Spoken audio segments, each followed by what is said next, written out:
250 കൊടുത്തിട്ട് ചോക്ലേറ്റ്സ് വാങ്ങിയിട്ട്, so diary മിൽക്കിന് നമ്മൾ വേറെ കൊടുത്തിട്ടുണ്ട്. ഈ ഒരു ബോക്സിന് 250 കൊടുത്തു എന്ന് പറഞ്ഞാൽ ആരെങ്കിലും വിശ്വസിക്കുമോ? അതിനനുസരിച്ച് ക്വാണ്ടിറ്റി നമുക്ക് കിട്ടിയിട്ടുണ്ടെങ്കിൽ okay, it's no quantity, so waste money, so waste chocolate.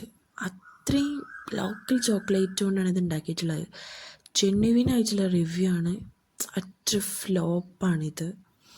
നമ്മളിതിൻ്റെ ബോക്സിങ്ങും കാര്യങ്ങളൊക്കെ കണ്ടപ്പോൾ ചോദിച്ചിട്ടുണ്ട് അവരുടെ അടുത്ത്, ഇതിൽ എത്ര ക്വാണ്ടിറ്റി കാര്യങ്ങളൊക്കെ ഉണ്ട്. അപ്പോൾ അവർ നമ്മളെ അടുത്ത് പറഞ്ഞ കാര്യം എന്താണെന്ന് വെച്ചാൽ ഇതിൽ നിറയെ ഫില്ല് ചെയ്തിട്ട് ചോക്ലേറ്റ്സ് ആണെന്നൊക്കെയാണ് പറഞ്ഞത്. ബട്ട് നിങ്ങൾ നോക്കൂട്ടോ, ഫസ്റ്റ് നമ്മൾ ഓപ്പൺ ആക്കുമ്പോൾ ഒരു ഷീറ്റ്, പിന്നാണ് ഈ 2 പാക്ക് വരുന്നത്. പിന്നെ അതിൻ്റെ താഴെ നമ്മൾ ഈ ബിസ്ക്കറ്റൊക്കെ വെക്കുന്ന പോലത്തെ ഒരു പ്ലാസ്റ്റിക്കിൻ്റെ ഒരു ഇതല്ലേ ഈ സംഭവം, അതിൻ്റെ അടിയിലാണ് നമ്മൾ ആ ബോക്സ് വരുന്നത്.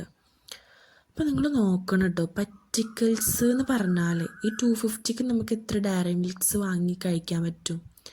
ഇതുമാതിരി ഒരു പറ്റിക്കലുണ്ടല്ലോ ഈ ജന്മത്തിൽ നമുക്ക് കിട്ടിയിട്ടില്ല. അങ്ങനെയുള്ളൊരു പണിയാണ് നമുക്ക് കിട്ടിയിട്ടുള്ളത്. അപ്പം ഇങ്ങനെയുള്ള പണി കിട്ടിയിട്ടുള്ളവർ നമ്മൾ കമൻറ്റ് ബോക്സിൽ വന്നിട്ട് കമൻറ്റ് ചെയ്യുക. ഇങ്ങനെയുള്ള കാര്യങ്ങളാണ് ജെനുവിനായിട്ട് ജനങ്ങളുടെ മുന്നിലേക്ക് എത്തിക്കണമെന്ന് എനിക്ക് തോന്നി. അതുകൊണ്ടാണ് ഞാൻ ഈ വീഡിയോ